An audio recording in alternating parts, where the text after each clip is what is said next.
Hello and welcome guys, and yes, before you watch this video I have a small message for all my students from down south. I know guys, you face problem in watching some of my videos which are not made in English, they are made in Hindi. But guys, the courses which I have launched only in Hindi for the benefit of the country as whole, those courses are not available in English. I know you face difficulty in watching certain videos which are made in Hindi, but it's a promise, it's a commitment to all of you. I will soon come up with marathons of my respective subjects which will be entirely in English. And yes, just like I've recorded cost audit and BVM SPM in English, I commit to you that I have this plan in mind that I'll be coming up with English videos for other subjects as well. Till that time, I will be putting up marathons, I'll be putting up some short videos on the subjects. Enjoy those videos. And yes, now enjoy this particular video. All the very best and happy studying.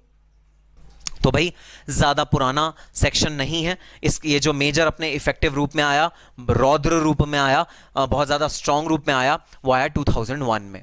2001 से पहले भी जो section में content थे वो content बहुत ज़्यादा effective नहीं थे, बहुत ज़्यादा इंपैक्टफुल नहीं थे. 2001 ऑनवर्ड्स ऑलमोस्ट ये कह सकते हैं कि ट्रांसफर प्राइसिंग रेगुलेशंस इंडिया में आए. तो 2001 ऑनवर्ड्स ये रियलाइज़ किया गया कि बाहर की कंपनियां इंडिया को ठग रही हैं, खर्चे ज़्यादा दिखा के सारा प्रॉफिट ले जाती हैं बाहर ताकि टैक्स लगे बाहर, इंडिया में टैक्स ना लगे, क्योंकि इंडिया का टैक्स रेट है ज़्यादा, बाहर का टैक्स रेट है कम, और इस पूरे प्रोसेस में वो इंडिया को टैक्स बिल्कुल भी पे नहीं कर रही जो इंडिया डिजर्व करता है, जिस तरह का टैक्स इंडिया डिजर्व करता है. So what is transfer pricing? Section 92 of the income tax act 1961. So transfer pricing is applicable to number 1 international transactions. Transfer pricing किसको अप्लाई करता है भाई? इंटरनेशनल ट्रांजैक्शंस को अप्लाई करता है, मतलब क्रॉस बॉर्डर ट्रांजैक्शंस को अप्लाई करता है. अच्छा, कुछ केसेस में ये डोमेस्टिक ट्रांजैक्शंस को भी अप्लाई करता है भाई, जिसको मैं यहां पर लिख देता हूं स्पेसिफाइड डोमेस्टिक ट्रांजैक्शंस. हम पढ़ेंगे, ये एक्सेप्शनल सर्कमस्टांसेस हैं, ठीक है, एक्सेप्शनल सर्कमस्टांसेस, SDT शॉर्ट में मैं इसको बोलूंगा.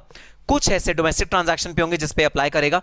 सर डोमेस्टिक ट्रांजैक्शन पे अप्लाई करने का क्या लॉजिक है? सर डोमेस्टिक ट्रांजैक्शन में कोई टैक्स रेट फर्क थोड़ी हो सकता है. अगर इंडिया में दो एंटिटीज हैं तो उनका तो टैक्स रेट सेम रहेगा ना सर, उसमें टैक्स रेट कोई फर्क थोड़ी हो सकता है जो स्पेसिफाइड डोमेस्टिक ट्रांजैक्शन पे भी आप ट्रांसफर प्राइसिंग लगाओगे? नहीं भाई नहीं. इंडिया में जो दो एंटिटीज होती हैं उनका भी टैक्स रेट फर्क हो सकता है. कैसे सर? ऐसे कि इंडिया में जो दो एंटिटीज हैं, हो सकता है एक एंटिटी SEZ लोकेशन पे लोकेटेड हो जहां पर टैक्स रेट हो 0, और दूसरी एंटिटी नॉन SEZ एरिया में लोकेटेड हो जहां पर टैक्स रेट हो 30%. तो बदमाश लोग कंट्री के अंदर भी ये घपला कर सकते हैं प्रॉफिट शिफ्टिंग का.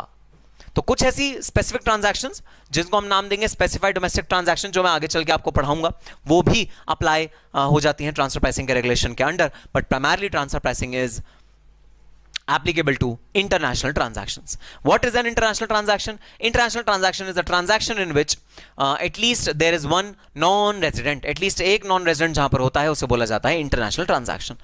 तो अगर transaction दो resident के बीच में है तो क्या ये international transaction है? Answer is no, ये international transaction नहीं है. तो क्या इस पे ट्रांसफर प्राइसिंग के रेगुलेशन लगेंगे? आंसर इज नो, इस पे ट्रांसफर प्राइसिंग के रेगुलेशन नहीं लगेंगे. हाँ, कुछ एक्सेप्शंस है SDT के तहत जहां पर रेजिडेंट और रेजिडेंट के बीच में भी ट्रांसफर प्राइसिंग लग सकता है, वो हम सब्सिक्वेंटली पढ़ेंगे. ठीक है sir. So first condition is that the transfer pricing regulations are applicable on international transaction. ठीक है sir. Condition number 2, transfer pricing is applicable on associated enterprises. It is not applicable on third party enterprise, or it is not applicable on third party enterprises who are not connected with each other. तो अगर दो लोगों के बीच में कोई relationship नहीं, दो लोगों के बीच में कोई संबंध नहीं, दो लोगों के बीच में क्लोजनेस नहीं, दो लोगों के बीच में कोई नाता नहीं, तो ऐसा नहीं हो सकता कि वो दो लोग सांठ गांठ करके अपने प्रॉफिट्स को एक के पास से दूसरे पास शिफ्ट कर दें. ऐसा नहीं हो सकता. अगर थर्ड पार्टीज हैं, दो अनरिलेटेड पार्टीज हैं, तो भाई वो ऐसा कभी भी नहीं करेंगी कि जो चीज वाजिब 1 करोड़ की बनती है उसके लिए वो 10 करोड़ की ट्रांजैक्शन करें. ऐसा वो कभी भी नहीं करेंगी. ये कब मुमकिन होगा? ये तब मुमकिन होगा जब दो एंटरप्राइजेस कनेक्टेड होंगी आपस में, जब उन्हें पता है पैसा चाहे इस जेब में रखो चाहे इस जेब में रखो, बात बिल्कुल एक है, एक ही ग्रुप में पैसा जा रहा है, तब जब दो एंटरप्राइजेस कनेक्टेड होंगी तब उन दोनों एंटरप्राइजेस को हम लोग बोलेंगे कि वो एसोसिएटेड एंटरप्राइज हैं, और तभी उनमें हम लोग इंटरनेशनल ट्रांजैक्शन को देखेंगे कि ट्रांसफर प्राइसिंग लगना चाहिए या नहीं लगना चाहिए। सो transfer pricing is applicable on associated enterprises. Associated enterprises पे ट्रांसफर प्राइसिंग एप्लीकेबल होता है। दो एंटरप्राइज जो आपस में कनेक्टेड हैं, दो एंटरप्राइज जो आपस में रिलेटेड हैं, उनके बीच में ही ट्रांसफर प्राइसिंग रेगुलेशंस लगते हैं, और किसी एंटरप्राइज के बीच में ट्रांसफर प्राइसिंग के रेगुलेशन नहीं लगते हैं।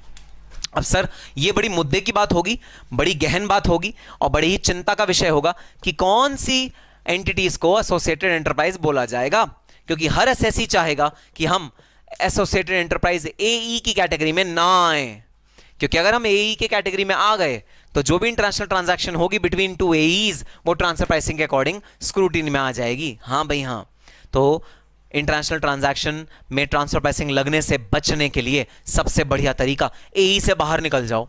तुम आपस में कनेक्टेड ही नहीं हो, ये बोल दो। ट्रांजैक्शन तो होगी, इंटरनेशनल ट्रांजैक्शन तो होगी, लेकिन तुम आपस में कनेक्टेड नहीं हो। अगर तुमने ये चीज प्रूव कर दी तो फिर भाई तुम एई की डेफिनेशन से बाहर चले गए, और तुम पे ट्रांसफर प्राइसिंग रेगुलेशन फिर एप्लीकेबल होगी ही नहीं। ट्रांसफर प्राइसिंग रेगुलेशन तुम अपने ऊपर अप्लाई करोगे ही नहीं।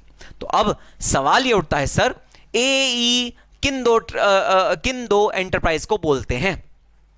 दो एंटरप्राइजेस के बीच में किस तरह का रिलेशनशिप हो, किस तरह का नाता हो कि उनको हम नाम देंगे एई। तो अब मुद्दे की बात ये कि सर ये एसोसिएटेड एंटरप्राइजेस क्या होते हैं, कौन कौन से वो परिस्थितियां होंगी, कौन कौन से वो सर्कमस्टांसेस होंगे जिसमें दो एंटरप्राइज को हम बोलेंगे कि ये एक दूसरे से एसोसिएटेड हैं। क्योंकि जो एंटरप्राइज एक दूसरे से एसोसिएटेड होंगे उन्हीं के ऊपर ट्रांसफर प्राइसिंग की एप्लीकेबिलिटी आएगी। तो आओ देखते हैं वो कौन से मेजर्स हैं जो एसोसिएटेड एंटरप्राइज को एसोसिएटेड एंटरप्राइज बनाते हैं। Number 1, shares more than 26%। तो एनी टू एंटरप्राइजेस जिनके बीच में रिलेशनशिप क्या है, एक एंटरप्राइज दूसरे एंटरप्राइज के शेयर्स होल्ड करता है मोर देन 26%। तो सपोज दो कंपनीज हैं, X limited Y limited. X limited Y limited के 26% या उससे ज्यादा शेयर्स अगर होल्ड करता है तो हम बोलेंगे एक्स लिमिटेड और वाई लिमिटेड आपस में संबंधी हैं। भाई देखो, पर्सनल रिलेशनशिप जो होते हैं ना, हमारे मदर के साथ, फादर के साथ, भाई के साथ, बहन के साथ, वो जो स्पेशल वन होता है उनके साथ, तो ये जो पर्सनल रिलेशनशिप होते हैं ये तो इमोशंस के बेसिस पे डिफाइन किए जाते हैं, ये ब्लड रिलेशनशिप के बेसिस पे डिफाइन किए जाते हैं। लेकिन यहां पर जो इम्पर्सनल रिलेशनशिप्स होते हैं, जो कंपनीज के बीच में डिफाइन करे जाते हैं, वो करे जाते हैं on the basis of share holding. तो जो प्राइमरी रिश्ता दो कंपनीज आपस में बना सकती हैं वो है एक दूसरे के शेयर्स को होल्ड करने का रिश्ता। तो 26% शेयर्स अगर एक कंपनी दूसरी कंपनी में होल्ड करती है तो ये दोनों आपस में रिलेशनशिप में आ जाते हैं, इनको हम कहते हैं एसोसिएटेड एंटरप्राइजेस। सर ये 26% ही क्यों है, 30% क्यों नहीं, या 20% क्यों नहीं? क्या इस 26% का भी लॉजिक है कि ये 26% ही क्यों है? हाँ भाई हाँ, इसका भी एक लॉजिक है। कंपनीज एक्ट के अकॉर्डिंग स्पेशल रेजोल्यूशन को पास करने के लिए 75% वोटिंग पावर होनी जरूरी है, 75% वोट पड़ने चाहिए उस चीज के फेवर में। तो अगर कोई एक ऐसा इंडिविजुअल है जिसके पास 26% शेयर्स हैं, इसका मतलब उसके बिना कोई भी स्पेशल रेजोल्यूशन पास नहीं हो सकता, तो वो आदमी कंपनी के लिए खास है। 26% से नीचे अगर शेयर्स हैं तो फिर वो आदमी कंपनी के लिए खास नहीं है, क्योंकि उसके बिना, जिसके पास 24% सपोज शेयर्स हैं, उसके बिना स्पेशल रेजोल्यूशन पास हो सकता है। लेकिन जिसके पास 26% शेयर्स हैं उसके बिना स्पेशल रेजोल्यूशन नहीं पास हो सकता। जिसके पास 24% शेयर्स हैं, 23% शेयर्स हैं, 22% शेयर्स हैं, उसके बिना स्पेशल रेजोल्यूशन पास हो सकता है, तो वो खास नहीं है कंपनी के लिए। खास कौन सा आदमी है? खास वो आदमी है जिसके बगैर स्पेशल रेजोल्यूशन पास नहीं हो सकता, और इस आदमी के बगैर जो होल्ड करता है 26% या उससे ज्यादा के शेयर्स, उसके बिना स्पेशल रेजोल्यूशन पास नहीं हो सकता। So two enterprises, one of which holds at least 26% of the shareholding of the other are known as associated enterprise। इस केस में X और Y लिमिटेड आपस में AE बन गए। Next, common share holder greater than 26%। अब देखना जरा, X Y में 26% होल्ड करता है और X Z लिमिटेड में भी 26% होल्ड करता है। X Y लिमिटेड में 26% होल्ड करता है और X Z लिमिटेड में भी 26% होल्ड करता है इक्विटी शेयर्स। मेरा सवाल तुमसे, क्या X और Y एसोसिएटेड एंटरप्राइज हैं? यस सर, X और Y एसोसिएटेड एंटरप्राइज हैं। क्या X और Z एसोसिएटेड एंटरप्राइज हैं? हां जी हां सर, X और Z भी एसोसिएटेड एंटरप्राइज हैं। अब मेरा तीसरा सवाल देखना, क्या Z और Y एसोसिएटेड एंटरप्राइज हैं? क्या Z और Y एसोसिएटेड एंटरप्राइज हैं? Answer is yes, because they have common share holder holding more than 26%, more than equal to 26% shares in both of them। तो जिसका भी कॉमन शेयर होल्डर होता है, इसका मतलब वो कॉमन ग्रुप से इन्फ्लुएंस्ड हैं, वो कॉमन अपने पेरेंट कंपनी से इन्फ्लुएंस्ड हैं, और वो लोग क्योंकि कॉमन शेयर होल्डिंग रखते हैं, इसीलिए दोनों आपस में भी एसोसिएटेड एंटरप्राइज माने जाते हैं। तो यहां पर Y और Z आपस में एसोसिएटेड एंटरप्राइज बन जाएंगे। हालांकि दोनों का कोई संबंध नहीं है आपस में, लेकिन वो क्योंकि सेम पापा के बच्चे हैं, सेम पापा के बच्चे होने की वजह से भाई बहन बन गए, इसे बोलते हैं सिस्टर कंसर्न। तो अगर वो सेम पापा के बच्चे हैं तो डेफिनेटली वो एसोसिएटेड एंटरप्राइज की कैटेगरी में आ जाएंगे। नंबर 3, कोई शेयर होल्डिंग नहीं है, 1 भी % का शेयर दो एंटरप्राइज एक दूसरे में होल्ड नहीं करते, लेकिन manufacturing processing of one enterprise is Holi dependent on another enterprise.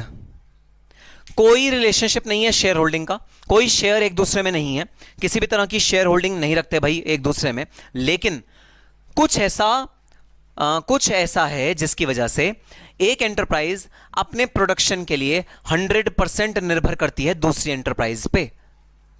एक एंटरप्राइज अपने प्रोडक्शन के लिए 100% निर्भर करती है दूसरी एंटरप्राइज पे। मैं आपको देता हूं अपना ओरेकल वाले ही एग्जाम्पल।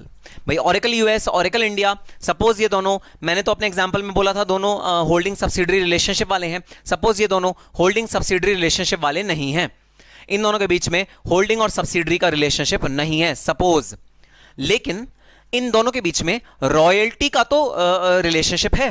रॉयल्टी का रिलेशनशिप मतलब OIPL यूएस को रॉयल्टी पे करता है, ओरेकल यूएस को, ओरेकल यूएस OIPL को राइट टू यूज देता है। किस चीज का राइट टू यूज? कॉपीराइट को यूज करने का राइट टू यूज देता है ओरेकल यूएस टू OIPL।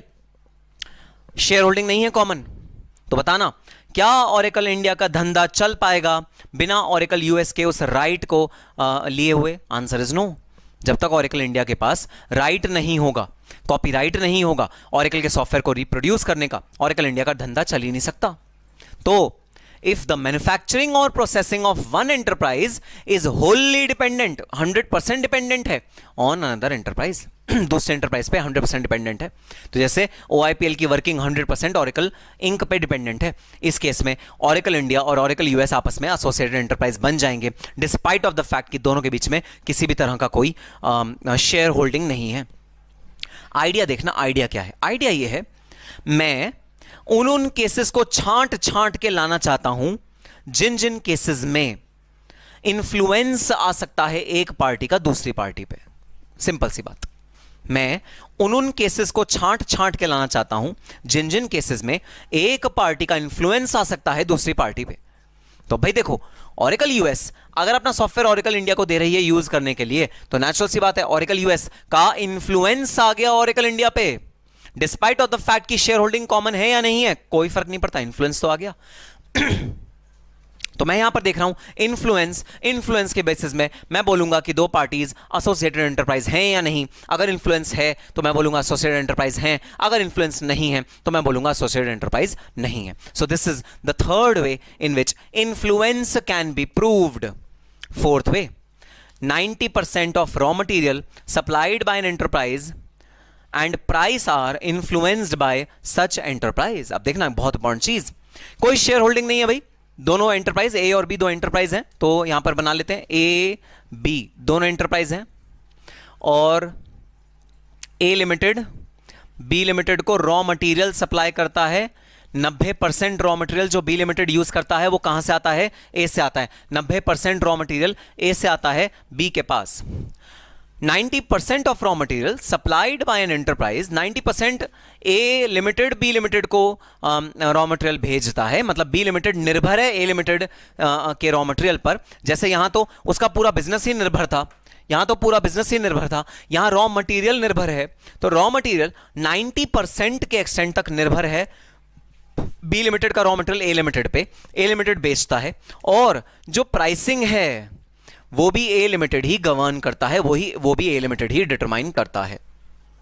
तो अगर ए लिमिटेड बी लिमिटेड को कोई प्रोडक्ट दे रहा है रॉ मटेरियल की तरह, और जो प्राइस है वो भी ए लिमिटेड खुद डिटरमाइन करता है, मार्केट फोर्सेस के अकॉर्डिंग प्राइस नहीं डिटरमाइन होता, अगेन हम बोल देंगे ये दोनों एंटरप्राइज एसोसिएटेड एंटरप्राइज हैं। मैं तुम्हें एक क्लासिक एग्जांपल देता हूं इस तरह के रिलेशनशिप का। एक बहुत बड़ी कंपनी है एसडी बायोसेंसर्स, जिसने कोविड में, कोरोना काल में जो आरटीपीआर टेस्ट होते हैं, जो टेस्ट होते हैं जिन टेस्ट में पता लगता है कोविड है या नहीं, उन टेस्ट की किट्स सप्लाई करी थी गवर्नमेंट ऑफ इंडिया को। अब एसडी बायोसेंसर एक इंडियन कंपनी थी जिसका जो पेरेंट कंपनी था वो था कोरियन कंपनी, जिसका अगेन नाम था एसडी बायोसेंसर कोरिया। अब वो जो किट होती है, उस किट के अंदर स्ट्रिप्स लगती हैं, स्ट्रिप्स, एक कागज का टुकड़ा होता है जिसके ऊपर की ड्रॉप डाली जाती है, जैसे खून की ड्रॉप अगर खून टेस्ट करना है, सलाइवा की ड्रॉप अगर सलाइवा टेस्ट करना है, अगर जो हमारे नाक से निकलता है उसको टेस्ट करना है तो उसकी ड्रॉप डाली जाती है, और उसकी ड्रॉप डालने के बाद उसका जो मीटर होता है वो बताता है कि कोरोना है या नहीं है। तो इस तरह का टेस्ट होता है ये कोरोना का टेस्ट। अब जो इस वाले इक्विपमेंट में सबसे इंपॉर्टेंट चीज थी ना, जो कि था वो स्ट्रिप, क्योंकि वो स्ट्रिप में अगर खून का फ्लो ठीक से नहीं हुआ, अगर स्ट्रिप में अगर असेसमेंट ठीक से नहीं हुआ तो वो स्ट्रिप खराब हो जाती है। तो वो जो स्ट्रिप है वो 100% कौन सप्लाई करता है? एसडी बायोसेंसर कोरिया सप्लाई करता है, और एसडी बायोसेंसर इंक को, इंडिया को बिल्कुल भी परमिसिबल नहीं है ये वाली स्ट्रिप किसी और से खरीदना। तो 100% raw material supplied by SD Biosensor Korea, and the prices are also fixed by SD Biosensor Korea. जो प्राइसेस हैं काफी ज्यादा एनॉर्मस, काफी ज्यादा ह्यूज प्राइसेस भी एसडी बायोसेंसर कोरिया ही फिक्स करता है इन वाली स्ट्रिप्स के। तो इस केस में फोर्थ पॉइंट के अंदर ये कवर हो जाता है कि भाई 90% of raw material is supplied by an enterprise and the price are also influenced by such enterprise. Price भी ऐसे एंटरप्राइज से इन्फ्लुएंस है, तो दोनों बन जाएंगी एसोसिएटेड एंटरप्राइज।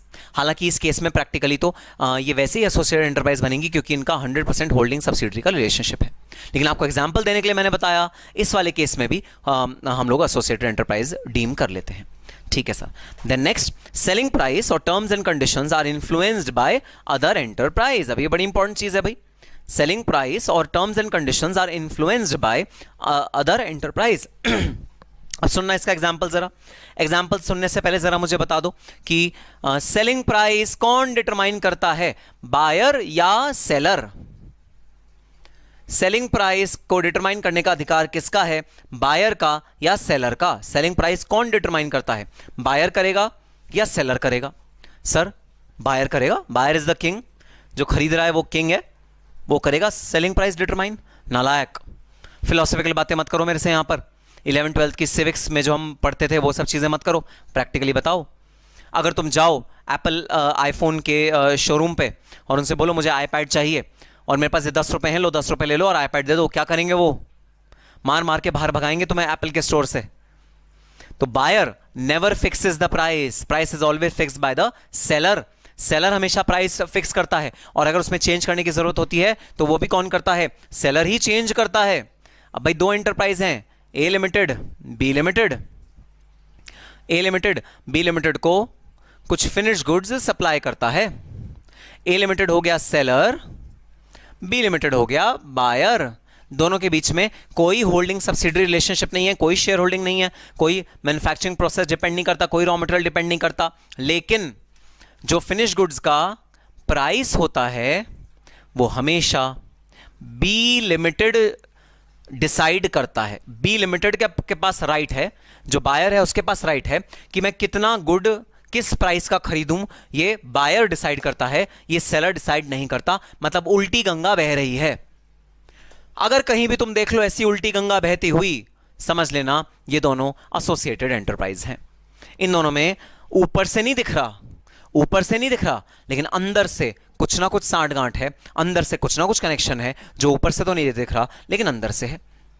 तो भाई मेरी क्लास में एक उद्दंड लड़का, एकदम बदतमीज लड़का और बहुत ज्यादा जिद्दी लड़का, मैं उसे बोलता हूं ठीक है भाई अपने ग्रुप के साथ साइड में बैठो, तुम बातें बहुत करते हो इसलिए तुम साइड में बैठो, तुम इस ग्रुप के साथ नहीं बैठोगे, साइड में बैठो, नहीं बैठता, नहीं जाता। मैं बार बार कहता हूं नहीं जाता, एक दिन क्या हुआ, मैं क्लास में डांट रहा था उसको और मैं कह रहा था कि तुम अलग से बैठो, नहीं गया। पीछे से एक लड़की ने बोला अरे चले जाओ ना, पीछे चले जाओ। बड़े प्यार से अपना बैग उठाया, बड़े प्यार से बैग उठा के पीछे चला गया।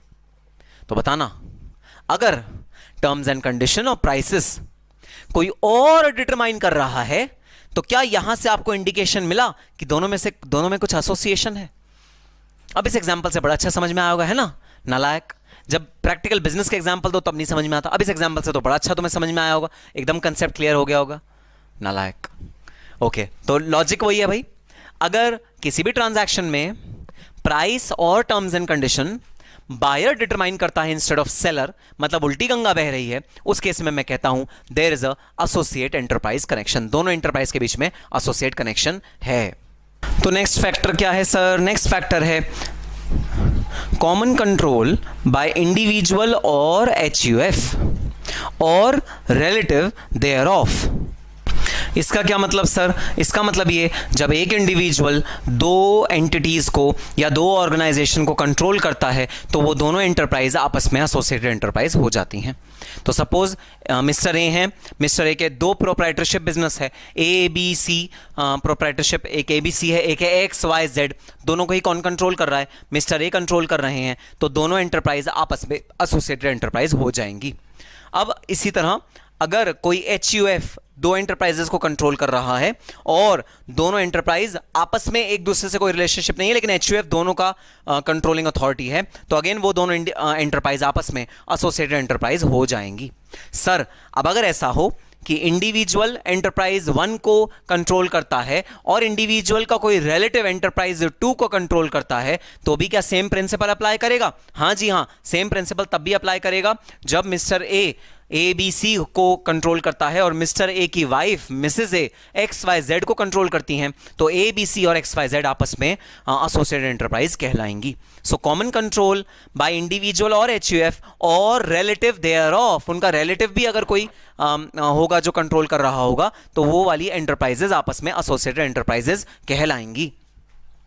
Holder of 10% interest in a firm AOP BOI, profit sharing ratio PSR। अब देखना बहुत इंपॉर्टेंट पॉइंट है भाई। कोई भी पर्सन, जैसे हमने कंपनी के केस में बेंचमार्क रखा 26%, वैसे हम पार्टनरशिप फर्म AOP BOI के केस में बेंचमार्क रख रहे हैं 10%। तो अगर किसी भी पर्सन का किसी भी AOP BOI या पार्टनरशिप फर्म में 10% या उससे ज़्यादा इंटरेस्ट है, इंटरेस्ट का मतलब है प्रॉफिट शेयरिंग रेशो है, तो वो पर्सन और वो वाली एंटरप्राइज मतलब AOP BOI या पार्टनरशिप फर्म आपस में एसोसिएटेड एंटरप्राइज बन जाएंगी। So holder of 10% interest in a firm AOP BOI, 10% means profit sharing ratio. Then loan advanced more than 51% of book value of the assets। अब ये बड़ा important point है भाई। सो सपोज ABC कंपनी, जिनके पास total जो assets हैं वो हैं 100 करोड़। अब ABC कंपनी गई ICICI बैंक के पास और ICICI बैंक से ABC कंपनी ने मांगा एक लोन। कितने रुपए का लोन मांगा? लोन मांगा 60 करोड़ रुपए का। एसेट्स कितने हैं ABC के पास? ABC के पास एसेट्स हैं 100 करोड़ रुपीस के। लोन कितना मांगा? 60 करोड़ रुपए का मांगा, मतलब 50% ऑफ वैल्यू ऑफ एसेट्स से ज्यादा का लोन मांग लिया। ICICI बैंक ने लोन दे दिया ABC कंपनी को। दोनों आपस में एसोसिएटेड एंटरप्राइज बन गई। दोनों आपस में एसोसिएटेड एंटरप्राइज बन गई। अब अगर ये दोनों इंडिया से, एक इंडिया के अंदर और एक इंडिया के बाहर लोकेटेड हैं, तो ये ट्रांजैक्शन बन गई इंटरनेशनल ट्रांजैक्शन। तो भैया जो इंटरनेशनल ट्रांजैक्शन थी ना, ये सिर्फ सेल परचेज ही नहीं होता, लोन की कोई ट्रांजैक्शन हो, एडवांस की कोई ट्रांजैक्शन हो, लीज की कोई ट्रांजैक्शन हो, कोई भी कमर्शियल ट्रांजैक्शन हो, सबके ऊपर अप्लाई कर जाता है ये इंटरनेशनल ट्रांजैक्शन का जो गैम्बिट है। तो ये सिर्फ और सिर्फ सेल्स या परचेज ही नहीं, कोई भी ट्रांजैक्शन हो, किसी भी तरह की कमर्शियल ट्रांजैक्शन हो, उस पर अप्लाई कर जाएगा। तो ICICI बैंक जो US में है और ABC कंपनी जो इंडिया में है, ये दोनों अपने आप में एसोसिएटेड एंटरप्राइज बन गई। क्यों? क्योंकि ABC कंपनी के एसेट्स का 50% या उससे मोर लोन ABC ने ICICI बैंक से ले लिया। सो क्या कहता है? Holder of loan advanced more than और equal to 51% of the book value of assets. दोनों एंटरप्राइज आपस में एसोसिएटेड एंटरप्राइज बन गई। अब इन दोनों के बीच में जो भी ट्रांजैक्शन होगी सबको ALP के मापदंड पे तोलना पड़ेगा। ठीक है sir. Then guarantee more than और equal to 10% of total borrowings. Sir ये गारंटी क्या होता है भाई? गारंटी का मतलब होता है भाई, जब भी कोई बिजनेस लोन लेने जाता है तो या तो वो अपने कोई कोलेटरल एसेट्स देता है, एसेट्स को गिरवी रखता है कि ये मेरे एसेट्स हैं, मुझे इनके इक्विवेलेंट लोन चाहिए, लो ये एसेट्स मेरे गिरवी रख लो, ये कागजात गिरवी रख लो, अगर मैं लोन नहीं चुका पाया तो तुम इन एसेट्स को बेच के मेरा लोन चुका लेना। This is known as mortgage, this is known as अपने एसेट्स को गिरवी रखना। लेकिन अगर कोई ये गिरवी नहीं रखता अपने एसेट्स को, अगर कोई एसेट्स को गिरवी रखे बगैर किसी की गारंटी दे देता है, मतलब कोई पर्सन जो एक वेल रेप्यूट का पर्सन है वो आके गवाही दे देता है कि ठीक है भाई, अगर इस कंपनी ने लोन नहीं दिया तो इसके बदले मैं आपका पूरा लोन चुका दूंगा, that is known as guarantee. तो कई बार कॉर्पोरेट्स आपस में एक दूसरे की गारंटी लेते हैं। एक कंपनी दूसरी कंपनी की गारंटी लेती है, वो बैंक को रिटर्न में देती है कि हाँ भाई हाँ, अगर दूसरी कंपनी पैसे नहीं चुका पाई तो पैसे मैं दूंगा और मैं गारंटर हूं इसका, this is known as guarantee.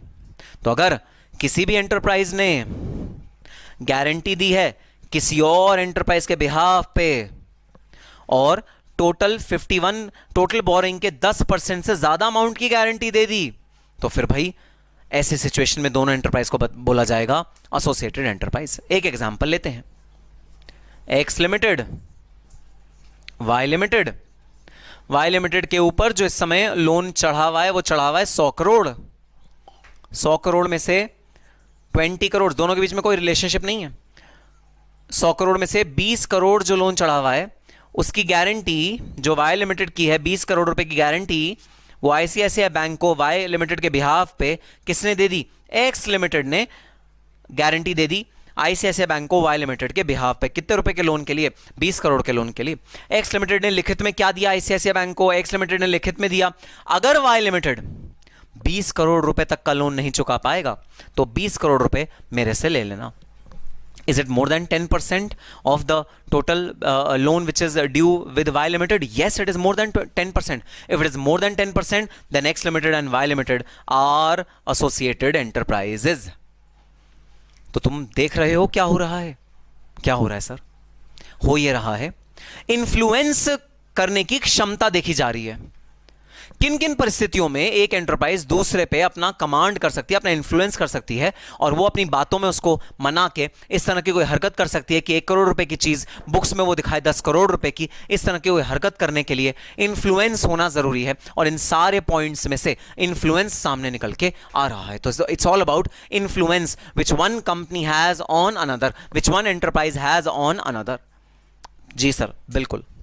Then second last hint क्या है भाई? more than half of board of directors और 1 executive director appointment। तो अगर दो कंपनीज हैं एक्स लिमिटेड और वाई लिमिटेड, देखना मैं दोबारा दो कंपनीज बना रहा हूं, एक्स लिमिटेड और वाई लिमिटेड। यह है एक्स लिमिटेड, यह है वाई लिमिटेड। दोनों के बीच में कोई रिलेशनशिप, कोई शेयर होल्डिंग, कोई लोन, कोई गारंटी नहीं है। लेकिन जो वाई लिमिटेड के 7 बोर्ड ऑफ डायरेक्टर्स हैं, सपोज वाई लिमिटेड के 7 बोर्ड ऑफ डायरेक्टर्स हैं, इन 7 में से 4 board of directors have been appointed by X limited. 7 में से 4 बोर्ड ऑफ डायरेक्टर किसने अपॉइंट किए हैं? एक्स लिमिटेड ने अपॉइंट किए हैं 7 में से 4 बोर्ड ऑफ डायरेक्टर। तो बता दो जरा, क्या एक्स और वाई आपस में रिलेटेड हो गए? हाँ जी हाँ सर, रिलेटेड हो गए, क्योंकि एक्स ने, समझ लो एक तरह से ऐसा हो रहा है, एक्स ने अपने बंदे बिठा दिए वाई के बोर्ड पे। जब उसने खुद अपॉइंट करे ना, तो एक्स ने अपने बंदे बिठा दिया वाई के बोर्ड पे। अब जो एक्स चाहेगा वही होगा। वहीं अगर ये नंबर 4 की जगह होता 2 तो भी क्या सच था? नहीं सर, फिर ये दोनों ए ही नहीं है, फिर एक्स और वाई ए ही नहीं है। अगर ये 4 की जगह होता 2 तो फिर ये ए ही नहीं है, एसोसिएटेड एंटरप्राइज की डेफिनेशन में ये नहीं आते हैं। ठीक है सर। सो मोर देन 50%, मोर देन 50%, देखो 50% भी नहीं है, इक्वल टू का निशान यहां नहीं है, यहां इक्वल टू का निशान था, यहां इक्वल टू का निशान था, यहां इक्वल टू का निशान नहीं है। So more than half of board of directors should be appointed by one enterprise, only then will both the enterprise become associated enterprise of each other. 7 में से 4 अगर चुने तो फिर भाई एसोसिएटेड एंटरप्राइज बन जाएगा। 7 में से अगर 3 चुने या 2 चुने तो एसोसिएटेड एंटरप्राइज नहीं बनेगा। एक और कंडीशन है यहां पर, और दोनों में से कोई भी कंडीशन सेटिस्फाई हो जाए, वन एग्जीक्यूटिव डायरेक्टर, कोई भी एक एग्जीक्यूटिव डायरेक्टर अगर एक्स लिमिटेड का वाई लिमिटेड ने चुन लिया या वाई लिमिटेड का एक्स लिमिटेड ने चुन लिया, कोई भी एक, अब इसमें 50% नहीं है भाई, क्योंकि एग्जीक्यूटिव डायरेक्टर कौन होता है, he is the main working director, he is the main director जो डिसीजन लेने में, स्पीडी डिसीजन लेने में मदद करता है। अगर एक भी एग्जीक्यूटिव डायरेक्टर चूज कर लिया एक्स ने वाई का, तो एक्स और वाई आपस में बन जाएंगी associated enterprise. So more than half of board of directors or at least one executive director is appointed by another enterprise, then both enterprises become associated enterprise. Then last is common appointments by an enterprise. अब ये important चीज है भाई। तो x limited Y limited के board of director select करता है, और एक्स लिमिटेड जेड लिमिटेड के भी 4 बोर्ड ऑफ डायरेक्टर्स सेलेक्ट करता है। 4 out of 7 x limited choose कर रहा है जेड लिमिटेड के भी। तो बताना जेड और वाई भी आपस में ए ही हो गए क्या? एक्स और वाई तो ए ही हो गए, क्योंकि एक्स वाई के 50% ज्यादा बोर्ड ऑफ डायरेक्टर सेलेक्ट कर रहा है। एक्स और जेड भी एसोसिएटेड हो गए, क्यों? एक्स जेड के more than 50% board of directors choose कर रहा है, तो एक्स और जेड भी एसोसिएटेड एंटरप्राइज हो गए। सवाल ये उठता है, क्या वाई और जेड आपस में भी एसोसिएटेड एंटरप्राइज हो गए? जरा इस सवाल का मुझको जवाब दो। क्या Z और Y आपस में एसोसिएटेड एंटरप्राइज हो गए? हाँ सर हाँ, ये दोनों भी आपस में एसोसिएटेड एंटरप्राइज हो गए। तो जहां पर भी कॉमन अपॉइंटमेंट होता है, common appointments by an enterprise, जहां एक ही एंटरप्राइज ए का भी सिलेक्शन कर रहा है बोर्ड ऑफ डायरेक्टर्स का, वही एंटरप्राइज बी का भी सिलेक्शन कर रहा है बोर्ड ऑफ डायरेक्टर्स का, तो ये हो गए कॉमन अपॉइंटमेंट। और कॉमन अपॉइंटमेंट के केस में भाई दोनों एंटरप्राइज आपस में एसोसिएटेड एंटरप्राइज हो जाती हैं। तो ये था डेफिनेशन ऑफ एसोसिएटेड एंटरप्राइज। जी हाँ, ये डेफिनेशन आपको बहुत अच्छे से याद करनी है, सारे पॉइंट्स अच्छे से याद करने हैं। शॉर्ट में लिखा है मैंने, बुक में हम लोग डिटेल में पढ़ेंगे ये सारी चीजें। शॉर्ट में आपको याद रखने के लिए पॉइंटर्स फॉर्म में अगर आप बना लो, ये चार्ट अगर आप अपने रजिस्टर पे बना लो, आपको एकदम याद हो जाएगा एसोसिएटेड एंटरप्राइज क्या है। और लास्ट टॉपिक इस वाले ब्रीफ का जो हम अब देखने जा रहे हैं, लास्ट टॉपिक है भाई, चलो इंटरनेशनल ट्रांजैक्शन हो गई, एसोसिएटेड एंटरप्राइज भी बन गया। सवाल ये उठता है, now what next? What is the next step? Next step is, अगर हमें पता लग गया 2 एंटरप्राइज आपस में एसोसिएटेड एंटरप्राइज हैं, तो असेसिंग अथॉरिटी इनकी एक एक ट्रांजैक्शन को लेके बैठ जाएगा और सब में ये बोलेगा आर्म्स लेंथ प्राइस के बेसिस पे इन सारी ट्रांजैक्शन को मैं स्क्रूटनाइज करूंगा। मतलब अगर ये सारी ट्रांजैक्शन किसी थर्ड पार्टी के साथ होती, प्लस अनकंट्रोल्ड एनवायरनमेंट में होती, अनकंट्रोल्ड मतलब किसी का इन्फ्लुएंस ना होता। देखो ये आने से तो इन्फ्लुएंस आ जाता है, तो वो जो ट्रांजैक्शन है वो इन्फ्लुएंस के अंदर हुई है, ऐसा हम कह सकते हैं। अगर ये एसोसिएटेड एंटरप्राइज है और इंटरनेशनल ट्रांजैक्शन कैटेगरी में आ गए, तो मैं इनके ट्रांजैक्शन को ऐसे एनालाइज करूंगा जैसे ट्रांजैक्शन किसी थर्ड पार्टी के साथ हो रही है और अनकंट्रोल्ड सिचुएशन में हो रही है, जहां किसी का किसी के ऊपर इन्फ्लुएंस नहीं हो। वैसे सिचुएशन में रॉयल्टी कितने रुपए की पे होती अगर ये दोनों आपस में एसोसिएटेड एंटरप्राइज ना होते, मैं वो एनालाइज करूंगा और वही मैं एक्सपेंस की तरह या इनकम की तरह कंसिडर करूंगा। तो असेसिंग ऑफिसर सीधे से बोलेगा, सुनो ऑरेकल इंडिया, 10 करोड़ रुपए की रॉयल्टी, सवाल ही नहीं उठता। Oracle Malaysia, oracle Japan, oracle Korea, सब में देख लो 1 करोड़ रुपए की रॉयल्टी बनती है, तो मैं तुम्हारा 9 करोड़ रुपए का खर्चा डिसअलाउ कर रहा हूं on the basis of arms length price section 92C, the arms length price according to me. तो ये अगेन असेसिंग अथॉरिटी जो होती है, जो ट्रांसफर प्राइसिंग ऑफिसर होता है, उसका जजमेंट होता है एक तरह से भाई। और मेथड्स भी हैं, ऐसा नहीं कि वेग ऐसे तुक्का नहीं मारना, मेथड्स हैं। आर्म्स लेंथ प्राइस को डिटरमाइन करने के मेथड्स हैं, उन मेथड्स को यूज करके आर्म्स लेंथ प्राइस निकाली जाती है। जो गाइडिंग प्रिंसिपल है वो है थर्ड पार्टी के साथ जो प्राइस होना चाहिए वो, प्लस अनकंट्रोल्ड सिचुएशन में जो प्राइस होना चाहिए वो, ये गाइडिंग प्रिंसिपल है। मेथड्स दिए हुए इनकम टैक्स एक्ट से, तो transfer pricing officer in methods को यूज करके एक ट्रांसफर प्राइसिंग का एक वैलिड प्राइस निकाल के लाता है, आर्म्स लेंथ प्राइस निकाल के लाता है, और हम एज्यूम करते हैं कि सारी ट्रांजैक्शन जो ड्यूरिंग द ईयर हुई हैं वो उसी आर्म्स लेंथ प्राइस पे हुई हैं, और उस बेसिस पे हम लोग अपना कंप्यूटेशन ऑफ इनकम को रिकैलकुलेट करते हैं। जहां डिसअलाउंस की जरूरत है वहां डिसअलाउ करते हैं। तो जैसे खर्चा हम इंडिया की बुक्स में डिसअलाउ करेंगे, 9 करोड़ रुपए का अगर हमें लगा ये बहुत एक्सेस है और आर्म्स लेंथ प्राइस बहुत कम है, ये जो बुक्स में एक्चुअली ट्रांसफर प्राइस दिया हुआ है वो बहुत ज़्यादा है, तो ट्रांसफर प्राइस का मतलब जो एक्चुअल प्राइस है, आर्म्स लेंथ प्राइस का मतलब जो होना चाहिए था। ट्रांसफर प्राइस मतलब जिसमें एक्चुअली ट्रांसफर किया है, ट्रांसफर प्राइस एक्चुअल प्राइस, और आर्म्स लेंथ प्राइस मतलब जिसमें होना चाहिए था। तो मैं एज्यूम कर लूंगा जो होना चाहिए वही एक्चुअल है और उसके हिसाब से अपनी कंप्यूटेशन दोबारा करूंगा और एसएससी को बोलूंगा लाओ भाई लाओ एक्सेस कैश मुझको दो। So this is the brief about arm's length price, the transfer pricing regulation, section 92 of the Income Tax Act। आओ चलो अब अपनी बुक में चलते हैं और इसके बारे में डिटेल पढ़ते हैं।